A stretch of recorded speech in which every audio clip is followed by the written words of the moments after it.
Racing just is started with reverse of gold break quickly to start.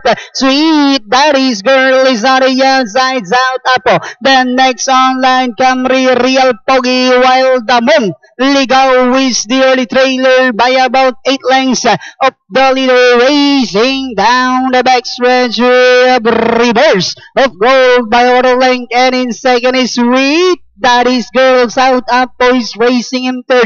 Real Pogi is down in fourth. Then comes Camry, while Damong Ligaw is still racing in last with reverse of gold, enjoying a 2 lengths lead. Sweet Daddy's Girl in second. South Apo is on the outside third, and in fourth comes Real Pogi. Camry, Damong Ligaw is down on the inside, and at the fourth turn with reverse of gold is still in control, leads by about 2 lengths. Sweet Daddy's Girl remains in second. Then here comes Camry now moving up, and on the outside South Apo, Real Pogi, and Damong Ligaw as they swing to Rome. We have reverse of gold.